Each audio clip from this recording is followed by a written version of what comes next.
internautas, é um prazer estar aqui com vocês, Rosana Chiavassa, no programa Tribuna do Consumidor. Hoje nós vamos voltar a tratar de um assunto que eu acho que a sociedade precisa desmistificar para poder enfrentar, para poder encarar, para termos efetivamente uma sociedade mais justa. Tenho a honra de ter comigo uma colega, companheira de luta, companheira do ativismo na questão de gênero, que é a Milene Bonelli. Prazer recebê-la aqui. Obrigada. Tenho também, e nos foi indicada por uma pessoa que já veio aqui, a doutora Edith Modesto, que é psicanalista, pesquisadora da USP e tem todo um trabalho voltado para a questão da sexualidade. É um prazer recebê-la, doutora Edith. Obrigada, o prazer é meu, estou muito honrada. Obrigada.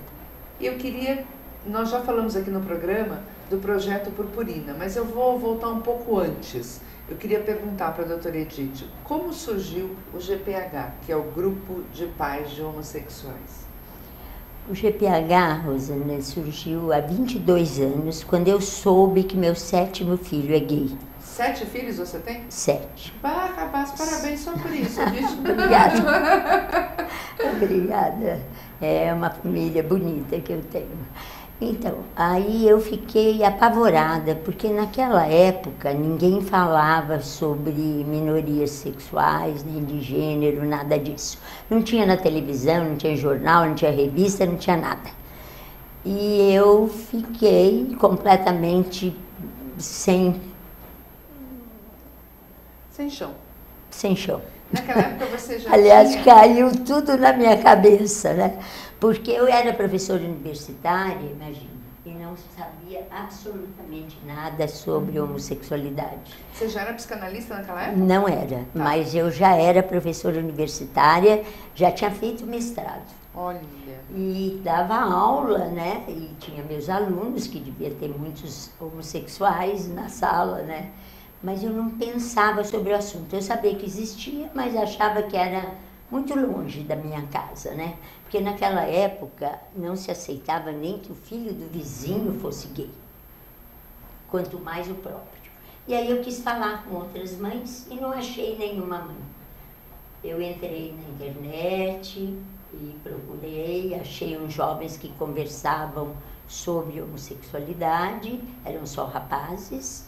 Me apresentei, eles foram uns amores e eu tive a ideia de formar o grupo de pais. Foi o primeiro do Brasil. As mães deles foram as primeiras mães. Barrabás. Assim nasceu o GPH. Há 22 anos atrás. Mas há 22 anos atrás a nossa Constituição Federal já trazia alguns direitos, não é, doutora Milene? Já trazia. Basicamente né, todo mundo sabe do princípio da igualdade, que é o mais conhecido, mas agora as leis estão melhorando. Na época era muito pouquinho mesmo, na época da Constituição, né, do lançamento ficou meio restrito, né, de direitos. Agora não, agora está se ampliando, está melhorando. É uma pena, mas o nosso internauta acho que não consegue entender por que existe uma lei no papel, mas ela não funciona na realidade. Esse é o problema do Brasil. No papel, a igualdade está em todos os sentidos.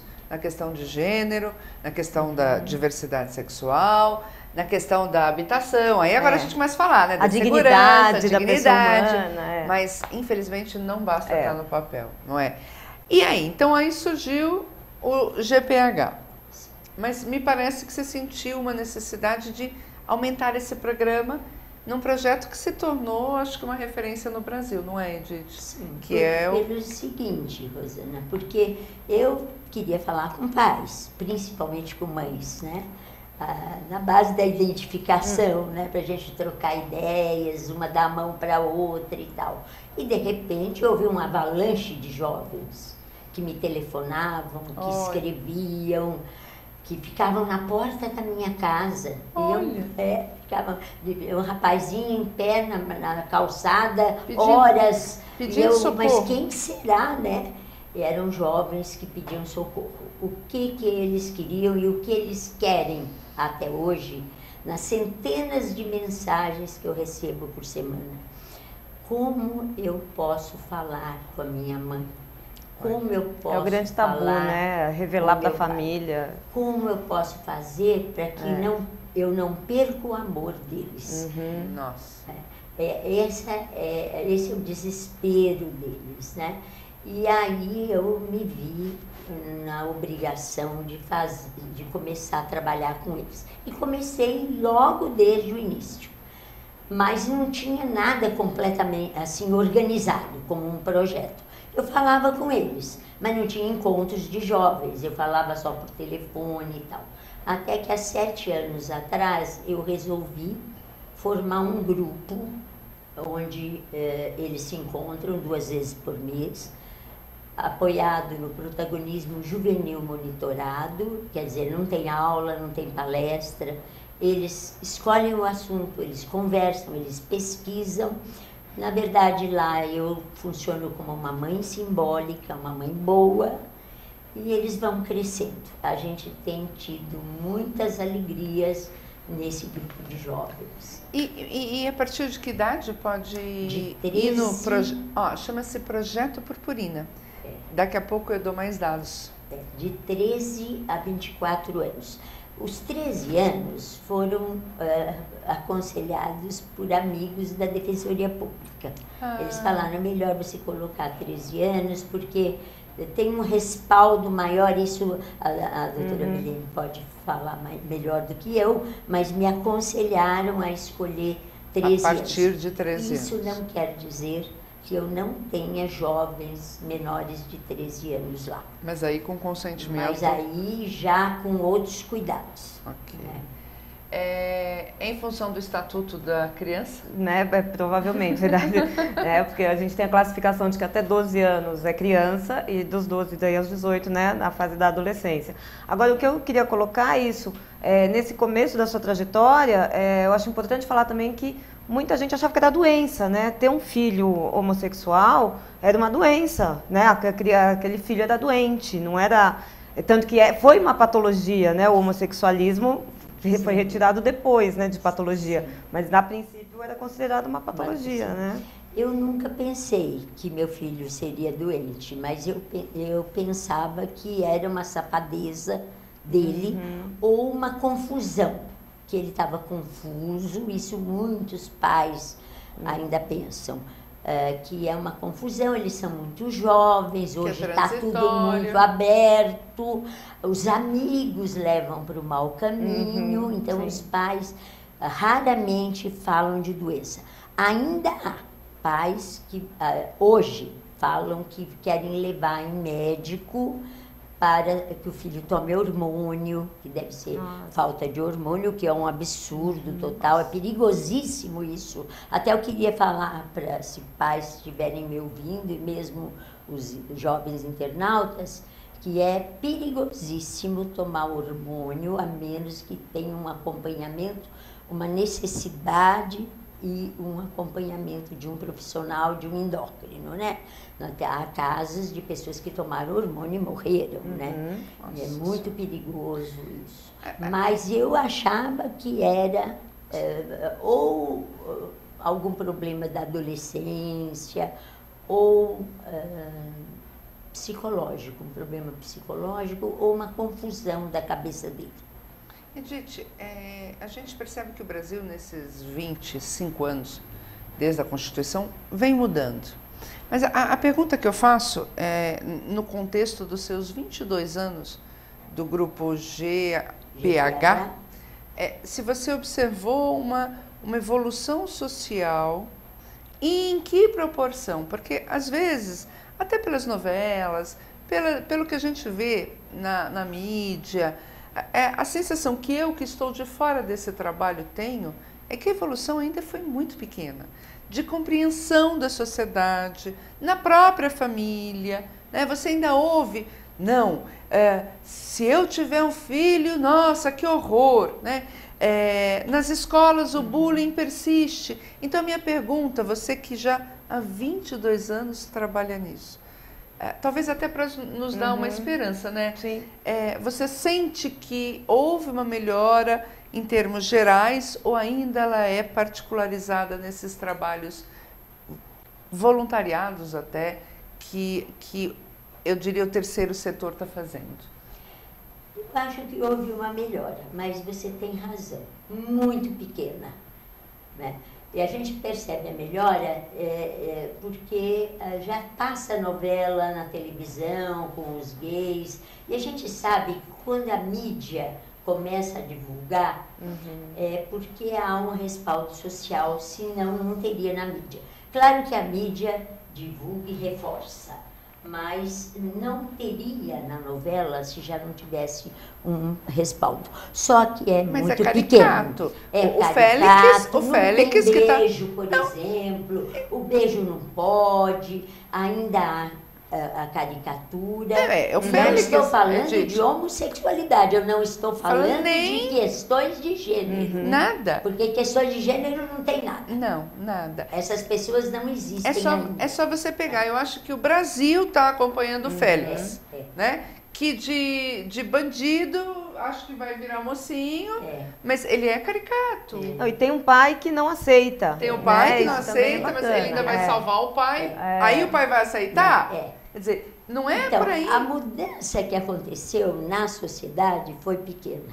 Na escola foi menor ainda. Se falar em escola particular, foi praticamente zero. Eu tenho a maior dificuldade de entrar em escola particular. E eu sou hétero, sou mãe, sou professora, sou pesquisadora e mesmo assim eu tenho um pouco de dificuldade de entrar em escola particular. Agora, dentro de casa, da família, dificílimo. O que melhorou é o filho do vizinho já pode ser gay. Porque antes não podia. Isso. A gente falava, eu falaria isso há 22 anos. Filho, é melhor você não brincar com o fulaninho. Porque tinha aquele medo, como se fosse uma doença contagiosa, como a Milene falou. Então, e hoje já dá para o filho da vizinha ser gay, mas é assim. Você vai falar com ela, não é todo mundo, mas a maioria. Vai falar com ela, vai abraçar, coitadinha, né? Deixa eu confortar essa pobre mãe que tem essa desgraça dentro de casa. É isso que melhorou. Que dá para ir lá confortar a mãe. E antes a gente tinha medo. Ignorava, né? Ignorava Fingia porque que... tinha medo. Nem se aproximava, era uma gente que dava medo. Tinha a discriminação é imensa, né? Os atos de violência que a gente tem são discriminados na rua, não podem andar na rua de mão dada. Sim, ainda. Ainda. Sim. E se falando tanto disso, na novela, o casal agora também, lá, eu não sei o nome dos personagens, mas que eles estão adotando lá a criança. Então, mostrar a adoção, que é possível, né? Então, a mídia está mostrando, mas eles saem na rua, eles são agredidos. Então, é difícil a gente, né? Eu não sei até que horas, quando que vai acabar essa violência, porque é uma violência gratuita. Por isso que eu acho que tem que ter a lei para defender essa minoria. Com certeza. Tem que ter uma lei para defender a minoria. Enquanto a sociedade está nesse processo de respeito à diferença, se não existir a lei, esse processo se torna muito mais lento e muitas pessoas vão sofrer. No Estatuto da Diversidade Sexual consta, né, a parte dos crimes. E tal crime, consta esse crime é penado de 2 a 5 anos. Eu ia te perguntar qual que é a pena, porque infelizmente no Brasil a eficácia das penas não ajuda a transformar o comportamento da sociedade, né? Eu vou ficar só 2 meses? Então tá, né? Infelizmente essa é a cultura que tá aqui, é o artigo 100 que eles colocam, né? Crime de homofobia, reclusão de 2 a 5 anos. É muito pouco. É muito pouco. Mas o texto é praticado condutas discriminatórias ou preconceituosas previstas neste estatuto em razão da orientação sexual ou identidade de gênero. É fundamental um artigo desse hoje em dia, né? Até para coibir essa violência. E como é que está a aprovação do projeto? Esse projeto como vários projetos parados. Não, tem 2 anos o estatuto, né? É um projeto de 2 anos. Mas ainda está em todos os trâmites, analisando, passa pelas comissões, já passou pela comissão da constitucionalidade, já passou, mas está tramitando, lentamente. Eu, né? eu entrevistei aqui, Edith, o Flávio Urra, que tem todo um trabalho na questão de gênero, e a gente estava falando do quanto o Brasil é machista, né? Nossa. E machista no amplo sentido. Sim. E é claro que é esse machismo que faz com que esse preconceito fique exacerbado. Né? E é engraçado porque... Piora muito. Não, e o homem machista fala assim, não, mulher com mulher tudo bem, mas homem com homem não. É muito engraçado isso, a imaginação deles, né? E eu percebo que as pessoas fazem ainda, Edith, muita confusão até conceitual. Sim. Né? Então, eu queria aproveitar todo o seu estudo, toda a sua experiência, de uma forma simples, a gente conceituar o que é homofobia, né? Alguns nomes para que isso comece a reverberar na sociedade sem tanto mistério, né? Porque parece que você fala homofobia, as pessoas falam, né? O transexual, né? Então eu é tenho importante. um exemplo que eu acho que é muito real, acontece hoje, e acho que vai dar uma boa ideia. Quando um jovem, vou falar de menino, um jovem, ele se sente homossexual, um dos maiores medos dos pais, e eles perguntam para mim isso, é se há o perigo dele de se vestir de mulher. Tá. Então, essa confusão de gênero e sexualidade está presente nos pais e aumenta o preconceito, aumenta o medo. A homossexualidade é a pessoa se sentir atraído sexualmente e afetivamente por alguém do mesmo sexo, do mesmo gênero. A menina se sente atraída sexualmente e afetivamente por outra menina, e o menino por outro menino. Isso é homossexualidade. Quando a gente fala de gênero, ser masculino ou ser feminino, ser homem, ser mulher, nós já estamos falando de uma outra coisa, que nós chamamos de transexualidade, né? A pessoa transexual é aquela que o gênero que ela sente ter não combina com o seu corpo. Então, a pessoa tem um corpo feminino, de mulher, mas ela se sente um homem. Ou tem o corpo de um homem, masculino, e se sente uma mulher. E isso acontece muito cedo, às vezes. Eu tenho um paciente de 8 anos, que tem o corpo de menina, me apareceu como uma menina, vestido de menina, mas estava muito doente, com depressão, com dor de cabeça, vomitava o que comia, não conseguia ir à escola, faltava muito. Eu fui à escola e a coordenadora pedagógica falou, nós não sabemos mais o que fazer com ela, porque ela não fala com a professora, ela não conversa comigo. Então, realmente essa menina tinha muitos problemas. E a mãe me disse que ela já falava desde pequenininha, 2, 3 aninhos. Mamãe, eu sou um menino, eu não sou uma menina. Eu não queria vestir saia de jeito nenhum. Isso é transexualidade, não homossexualidade. Não sei se essa menina transexual vai ser heterossexual ou vai ser homossexual. Ainda não dá para... Parece que é heterossexual. Olha. Mas eu não sei, né? Então, você tocou num assunto fantástico, né? Então, não é uma opção. De jeito nenhum. A sexualidade não é uma opção. E o gênero também não. É fantástico. Não é uma escolha. Porque essa menina, com 2 aninhos, já punha ela punha uma camiseta na cabeça. Eles fazem muito isso. As crianças põem uma camiseta na cabeça, assim, para fingir que é cabelo comprido, quando são transexuais femininos. E quando são transexuais masculinos, não querem colocar saia de jeito nenhum, querem encostar o cabelo curtinho. Esse meu paciente, ele queria ter o cabelo do Neymar, era o que ele queria. Então, no aniversário dele, ele falava para mim, Edith, fala para minha mãe, eu quero o cabelo do Neymar, eu gosto, ele já só falava de futebol. Você viu? E foi o futebol que o ajudou dentro da escola, porque ele jogava tão bem futebol que nós usamos o futebol para ele ser aceito pelos colegas e hoje está indo tudo bem, mas é uma exceção. É raríssimo acontecer isso, porque essas pessoas sofrem muito. Hoje, essas pessoas não existem ainda. Não existem os transexuais. Não, e até legalmente eles sofrem discriminação, né? Vou só trazer uns dados aqui, mas a primeira cirurgia de adequação sexual foi feita em Viena em 1931. Ou seja, pouquíssimo tempo atrás.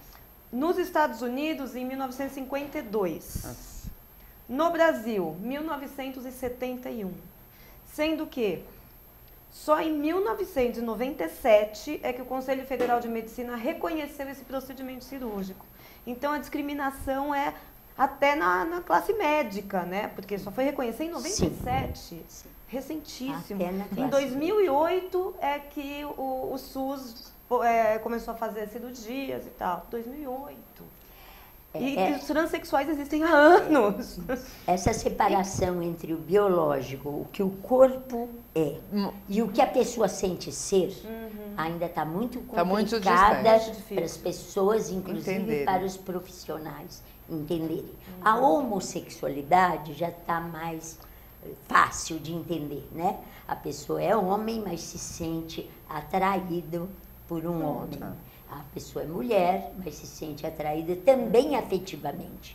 Se apaixonam, né, também. Não é só sexo. E essa coisa de dizer que eles são safados porque só pensam em transar, isso não é verdade. Eu tenho experiência disso. Claro que tem alguns que, por problemas psicológicos, principalmente aqueles que não são aceitos pela família, eles podem cair na marginalidade. Eles vão para as drogas, eles vão transar por aí sem parar, mas é um problema psicológico. E que atinge homem e mulher. Na verdade, o que eles querem é morrer. Sim. Eles têm, como a gente diz em psicanálise, uma pulsão de morte, porque eles não são aceitos, eles perderam o apoio da família. Eu estou falando de jovens, né? Sim. Esses jovens, a criança negra, ela tem a mãe para chorar no colo, fala, mamãe, falaram que eu tenho cabelo de bombril, e a mãe vai na escola e briga na escola, e tem a lei que os protege. A criança homossexual, ela chora sozinha, porque ela não tem colo de mãe. E apanha na escola e apanha em casa. E apanha em casa também. Quais as conquistas, já que a gente viu que tudo é muito recente no Brasil, né? Nessa área? Eu lembro muito do reconhecimento da união, né? Da homoafetiva, que agora, né, se pode fazer no cartório, no casamento, né? Mas isso há muito pouco tempo, pouquíssimo, né? A adoção de homossexuais também hoje é possível. Também, assim, parece que quando vai ser realizado o estudo psicossocial, parece que a psicóloga, a assistente social tem mais receio, né? Impressionante, de como será que vai ser criada essa criança? Vai ser criada como se fosse criada por um casal hétero, né? Mas ainda existe um certo receio. E a mudança de nome do transexual, isso é muito importante também, porque depois que é feita, né, a cirurgia, pode ser feita essa mudança de nome. Hoje é uma ação tranquila, os juízes aceitam, mudam o nome, mudam o gênero na certidão de nascimento também, porque é importante, porque às vezes não adianta você ter um nome feminino, masculino, né? Sexo masculino, não dá. Então hoje em dia se faz. Antigamente era só o nome, agora não, agora se muda o gênero também. E tá evoluindo, né? Mas aos poucos, né? Mas falta muito. Falta muito. Edith, de toda essa sua vivência, né? Sabendo de toda a dificuldade, você, assim, conta um exemplo assim de muito sucesso, uma história de muito sucesso nesse seu trabalho. Nós temos tido muitos. É raríssimo agora, se nós conversamos com uma mãe ou com um pai, é raríssimo não dar certo. Eu vou te interromper, porque agora que eu vi aqui, eu vou pedir intervalo. Nós vamos voltar rapidinho, porque eu quero ouvir mais e tenho certeza que vocês também. Até daqui a pouquinho.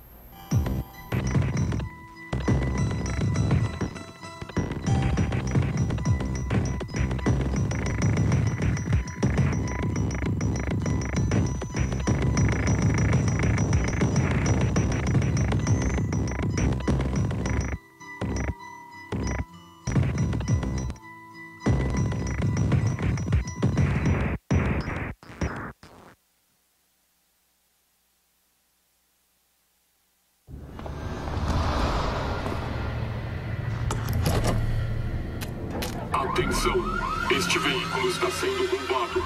Ligue para a nossa central e diga a localização exata desse veículo, porque com o localizador instalado nele vai ser difícil encontrar. Chegou o Bebom, rastreador com tecnologia de telemetria de última geração. Com ele, você sabe exatamente onde estão seus veículos, frota e família. Contrate agora. Acesse www.bebom.com.br.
Horas conversando com as duas aqui comigo. A gente estava no maior tricote aqui e a gente deu uma invertida na pauta. Você só vai saber as grandes conquistas no final deste programa. Mas agora, até didaticamente, advogado tem horas que é chato, né? Tem. Faz parte da Faz profissão. parte. Então, rapidinho, né? LGTB-S. Conceito de lésbica. Então, a moça, a menina, a mulher que se atrai, se sente atraída sexualmente e afetivamente por uma outra moça, uma outra mulher. Biologicamente, duas mulheres que se sentem emocionalmente atraídas por duas mulheres. Sim. Gays Isso é é exatamente o oposto masculino. Dois homens biológicos que se sentem atraídos emocionalmente por outros homens. Isso. O B é de bissexual. O B é de bissexual. É uma pessoa que se sente atraída por mulher, afetiva e sexualmente, numa época, e pode também, numa outra época, se sentir atraído sexualmente e afetivamente por homem. Tanto faz, seja homem ou seja mulher. Não é uma pessoa safada que quer ficar com homem e mulher na bagunça. Não é. São pessoas que elas têm uma condição que possibilita sentir atração sexual e afetiva, tanto por homem quanto por mulher, em diversas fases da vida. O transexual, você já colocou, não é? Sim. E o travesti? A pessoa travesti é aquela que se sente mulher e homem ao mesmo tempo. Né?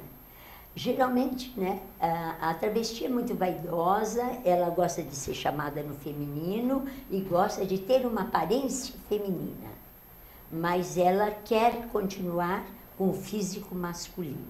Né? Ela conserva o pênis, geralmente, né? Que essa é uma diferença básica para o transexualismo, né? O transexualismo, ela não quer, a pessoa não quer aquele corpo, né? O travesti mas não. Está Seria tendo isso. alguma coisa hoje assim. Começou a tornar-se um estereótipo. Para você ser transexual, você tem que se operar. Então a gente já está pensando um pouco diferente hoje. A pessoa transexual é aquela que tem o biológico masculino, mas se sente uma mulher, ou tem o corpo feminino e se sente um homem. Mas não é obrigado a operar. A pessoa opera se ela quiser operar. Mas, então a gente não está como uma estereotipando. condição para ser transexual. A condição é a pessoa se sentir do outro gênero. Então, mas eu ia te fazer essa pergunta, e agora vou ter ser obrigada a fazer. Na mudança do nome, a cirurgia é pré-requisito? Tem que ter a cirurgia. Tem que ter o laudo dos Atestando. 2 anos, né? Da equipe multidisciplinar, de psicólogos acompanhando. Aí, com esse laudo, ela fica apta a fazer a cirurgia. Sem isso, também, ela não faz. Ela não faz a cirurgia. Não, ela tem que ter reconhecido o transexualismo dela. E vai ser Pois um problema. Isso é um problema.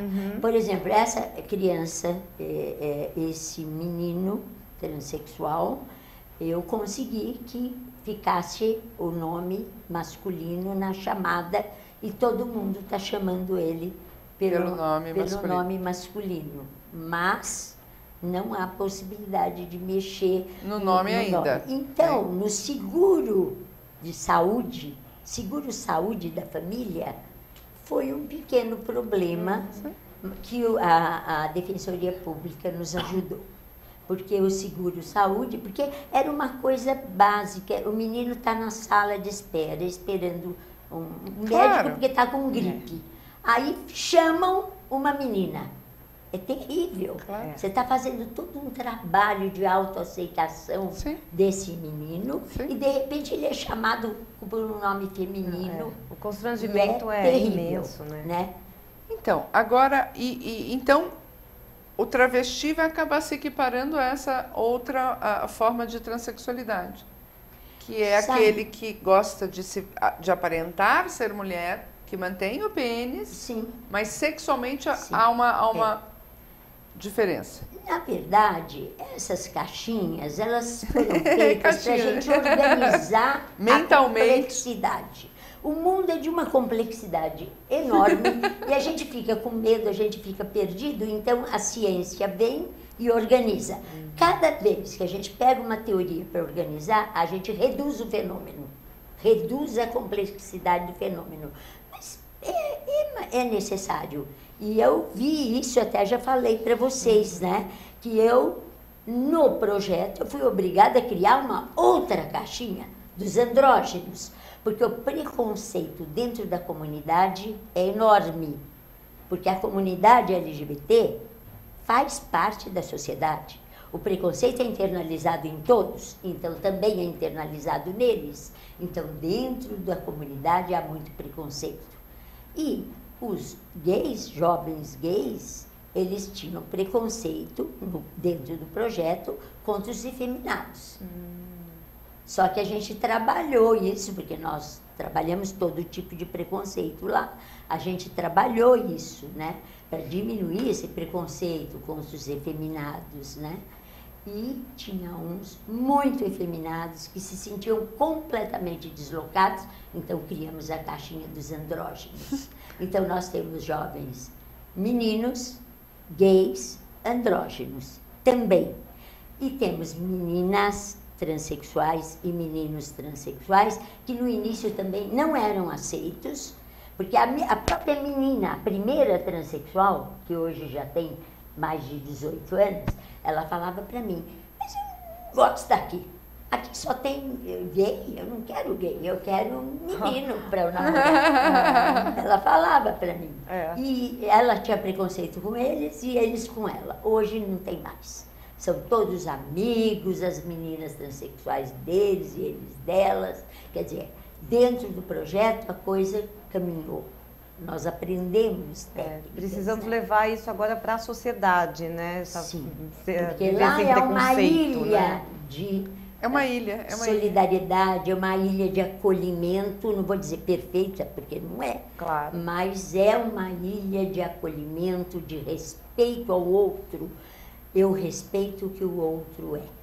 Ele é o que ele é. É o respeito ao livre-arbítrio, não é, Sim, Edith? É o sim. livre-arbítrio. Aquilo que o outro Agora, é respeitar. eu outro dia também conversando, me disseram médicas que o grande crime que está se praticando é no momento do nascimento, quando a criança vem com aquela massa deforme, não se sabe se é homem ou se é mulher, que fazem o exame genético e ali, com o resultado, os pais decidem qual será o gênero. Mas não são só os pais, são Os próprios médicos. próprios especialistas. Eu respeito os colegas, né? Os especialistas. Eu sei que é tudo muito complicado, mas eu concordo com você. Eu sou contra. Eu sei que a operação Resolveria dessas aparentemente, crianças, né? quando elas são menores, é muito mais fácil Claro. e menos sofrida, mas é um perigo. É um perigo Na porque minha você não opinião, sabe é um qual perigo. será a tendência, Pois não é? Porque mesmo que aquela criança tenha mais órgãos masculinos que femininos, mesmo que aquela criança tenha mais hormônio masculino do que feminino, quem é que pode garantir que aquela Qual será a criança condição? é um menino? Qual será a Né? condição? Qual é a Então, escolha dela, né? eu sei da dificuldade dos profissionais. Desse problema. Eu faço parte da equipe, né, lá do HC, a gente conversa, é tudo muito difícil. Muito né? difícil. Muito difícil. Eu entrei com... Mas eu também tenho medo de forçar uma disso. condição, Eu né? tenho medo. Eu entrei uma vez, Milene, com uma ação contra uma operadora de saúde, porque os pais quiseram fazer esse exame e não foi admitido, né, pelo convênio. Nós entramos com a ação, a criança chamava-se na ação fulano de tal, porque não tem nome, não tinha como registrar. Isso tem 15 anos e esses pais optaram pela sexualidade desta criança. Mas, veja você, hoje, eu não sei se eu não teria uma outra conversa com esses pais, no sentido de permitir que esta criança defina que cirurgia fazer, né? Sim. Agora, que faça a escolha, né? Enfim. Olha tudo que a gente já falou aqui. O estatuto prevê quanto de tudo isso, Milene? Porque é um mundo, né? Não, o estatuto, na verdade, ele prega a igualdade, né? Isso é um ponto fundamental, apesar de já ter na nossa Constituição, né? Todo mundo saber, mas o estatuto ele prega a igualdade em relação de emprego, não descriminalização, né? Direito à livre orientação sexual também. Que é isso que a gente está falando aqui, direito à convivência comunitária e familiar, direito fundamental à felicidade, até tem um tópico sobre isso, respeito à intimidade, privacidade, autodeterminação, constituição de família e vínculos parentais. Então, ele prevê uma igualdade e principalmente ele veta esse preconceito todo, né? Mas cá entre nós, né, Milene? Eu sou consumerista, todo mundo sabe, eu advogo na área do consumidor, você na área da família. Para mim, o Código de Defesa do Consumidor é assim, uma pérola jurídica que o cidadão brasileiro está descobrindo. O estatuto também será Também, com na certeza. comunidade. Mas o que eu me questiono é assim, será que precisava ter o Código de Defesa do Consumidor? Será que precisava ter o estatuto? Não é? Então, para muita gente precisa, né? Porque se não está na lei, né, a pessoa não Aquilo obedece. que eu falei da lei do jurídico. Tem que ter, porque se não tiver escrito, ninguém obedece. Precisamos do jurídico. Precisa, claro que precisa, mas nós temos que mudar o formato do Brasil. O Brasil é o país que mais leis faz e é o país que menos lei cumpre. Não adianta. Nós temos que trabalhar, Edith, eu não sei se você concorda comigo, a educação do povo brasileiro. Sim, porque é cultura. Se você pensar filosoficamente, é uma vergonha ter uma lei que fala assim, olha, não tira 50 gramas desse 1 quilo de carne. Não é? Me respeite, eu não sou um código de barra. Olha, me respeite, não é porque eu tô maquiado, sou homem, que você vai me olhar torto. É cultura, é educação. Não, e a gente tem um problema também de aplicação, né? O Código do Consumidor é de 90, né? Na década de 90. Agora as pessoas têm mais conhecimento dele. Imagina esse estatuto, que ainda nem foi aprovado, né? Quando que ele vai ter aplicação? Em 2050? E eu vou além, porque o Código de Defesa do Consumidor era um anseio da sociedade, né? Todo mundo é consumidor, né? Tem advogado que advoga para outro lado, mas que ele também é consumidor, ele é consumidor, né? E aquela empresa vai ser consumidora. Esse estatuto não, ele já vem recheado de preconceitos, ele já vem recheado. Eu acho que pior que o preconceito é o não querer ver, né? É aquele primeiro momento de que não existe nada, sei de nada, não é? Aí a hora que começa a ver, começa a ter o preconceito, quer dizer, é uma luta ainda muito longa, não é, Edith? É muito longa, assim. O ser humano, ninguém nasce com preconceito, né? Mas o preconceito é internalizado em todo mundo desde que nasce. Para começar, a roupa da criança, né? Se for menina, não pode pôr azul. E principalmente se for menino, não pode pôr rosa. Então, o preconceito já começa a ser ensinado desde que a criança nasce, né? E as mães, elas aprenderam isso. As mães e os pais, né? E os pais. Vamos. As mães e os pais aprenderam isso. O preconceito é internalizado neles. Os sonhos deles foram construídos de acordo com as normas sociais. O menino tem que ser assim, a menina tem que ser assado. Eles vão se casar, vão ter filhos, né? Nós vamos ter netos. O menino tem que dar porrada. Isso sem falar em religião. Sem falar na religião. Sim. Tirando a religião, porque senão complica mais. Aí a mãe e o pai, a família, os avós e tal, eles constroem sonhos. Quando a criança ou o jovem fala que é homossexual, por exemplo, esses sonhos caem todos por terra. E os pais vão ter que construir novos sonhos. E é uma reinvenção interna muito difícil, dolorosa, sem anestesia. Dolorosa, é uma pequena, ou difícil? Dolorosa? Difícil e dolorosa. Nós temos mães que tentaram suicídio. Mãe do GPH que tentou suicídio. De tão desesperada que ela estava.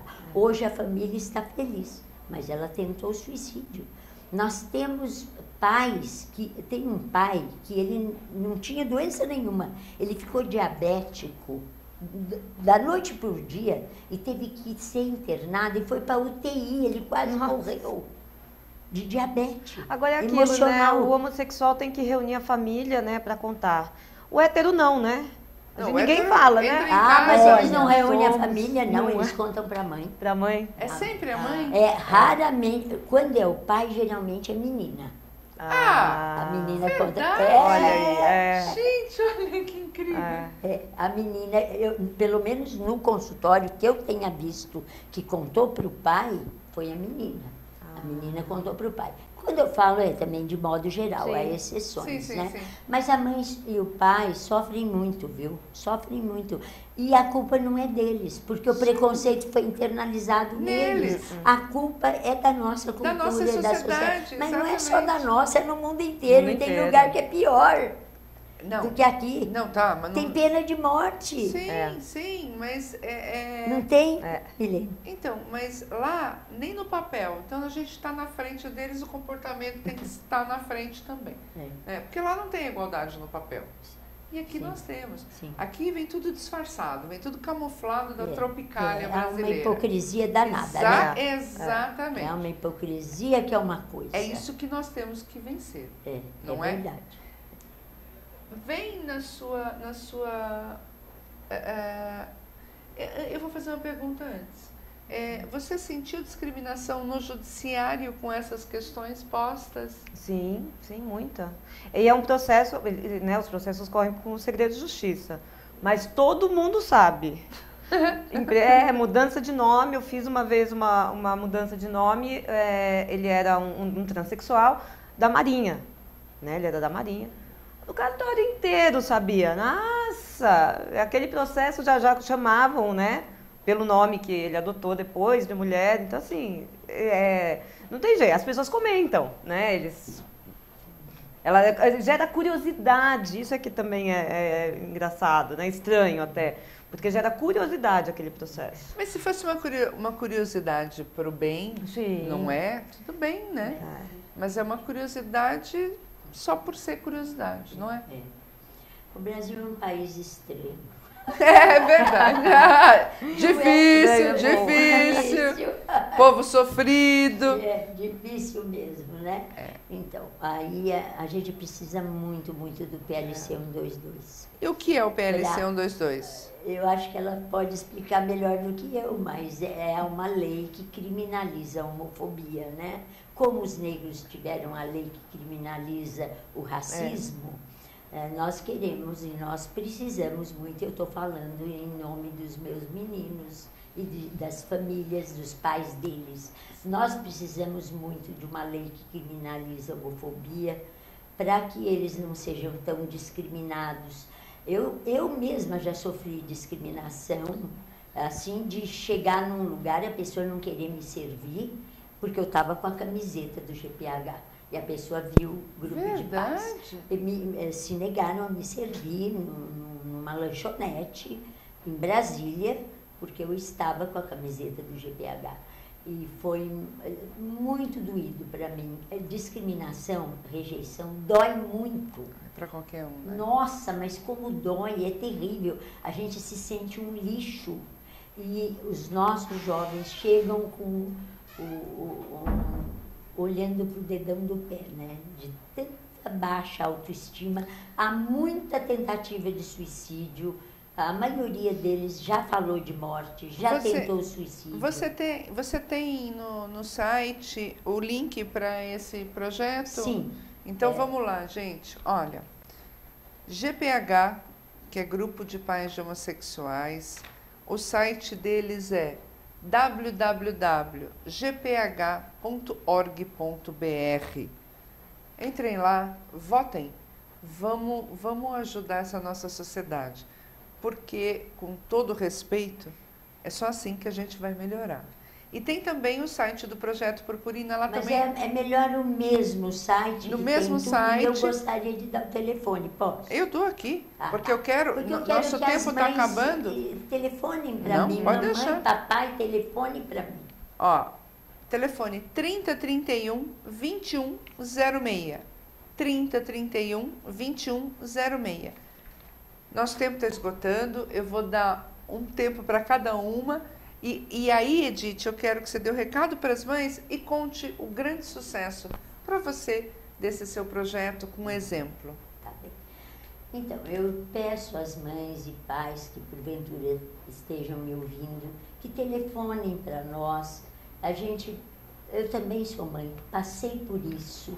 A gente trabalha com ajuda mútua, uma mãe ajudando a outra, e nós vamos vencer isso. Nós temos casos, muitos, de mães evangélicas que entraram no GPH e hoje a família está feliz. Os nossos filhos, eles são filhos de Deus também. Deus é Pai de todos nós, vocês podem ter certeza. Um dos nossos meninos, ele foi expulso de casa porque a mãe é evangélica e hoje ela sente muita culpa. O pastor que disse que ele estava endemoninhado e ela jogou o menino na rua. Ele dormiu em banco de praça, ele passou fome, ele acabou doente, mas felizmente, como essa mãe tinha Deus no coração e o amor sempre vence, ela, com um telefonema meu, ela foi atrás do filho e ele está bem, está estudando, está trabalhando, está morando na casa da família. A gente tem tido muitas vitórias, muitas alegrias. Procurem a gente. E os meninos e meninas também que estão ouvindo, falem comigo que eu ajudo vocês. Como é que se faz para falar com a mãe e com o pai sem que eles sofram tanto? Como falar para a mãe e para o pai sem que vocês percam o amor? O amor sempre vence, vocês vão ser felizes.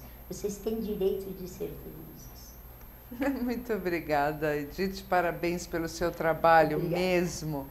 Doutora Milene, o que você pode falar em termos de direitos, de esperança nessa área para os nossos internautas passarem para os seus amigos, ou para os seus irmãos, ou para si mesmo, porque hoje em dia todo mundo vive já nessa comunidade, não é? Ao lado, o vizinho, enfim, na família, todo mundo. Que entre no site do Estatuto da Diversidade Sexual para conhecer o Estatuto, porque é fundamental que conheçam os direitos, né, também, porque às vezes as pessoas não sabem que tem aquele direito. E o Judiciário tem colaborado, nós temos aí as adoções homoafetivas, temos as uniões, os casamentos. O Judiciário está colaborando, na medida do possível, com o que está previsto em lei hoje. A partir do momento que tiver esse estatuto aprovado, aí os direitos vão ser maiores, então vai ficar mais fácil militar por eles. Mas não desistam, né? Porque não dá pra gente desistir. Então, tem um problema, procura mesmo o judiciário, o advogado pode fazer jurisprudência, isso é muito importante, então o advogado pode criar causas novas e vamos torcer para esse estatuto ser aprovado. Se Deus quiser, estaremos fazendo campanha. Internauta, é assim, todos nós queremos um mundo melhor, um Brasil melhor, nós vamos reformar este Brasil, você não tenha dúvida disso. E não é fechando o olho, né? Não é só ficar brincando no Facebook É uma delícia, né? Brincar é muito bom, mas eu acho que construir uma sociedade melhor para os meus filhos, para você que talvez tenha a idade do meu filho, para os meus netos que serão na idade dos seus filhos, eu acho que vale que seja 20 minutos do seu dia dedicado a essas causas sociais. O Brasil precisa de educação para evoluir e nós temos esse papel de educadores. Pode acreditar, você passando mensagem, você levando informação a qualquer pessoa, porque informação é tudo. Você vai estar ajudando a educação, você vai estar ajudando nesse processo. Vamos transformar esse Brasil? Acredite nisso, nós temos que vencer. Bom final de semana, aproveitem e até sexta-feira que vem.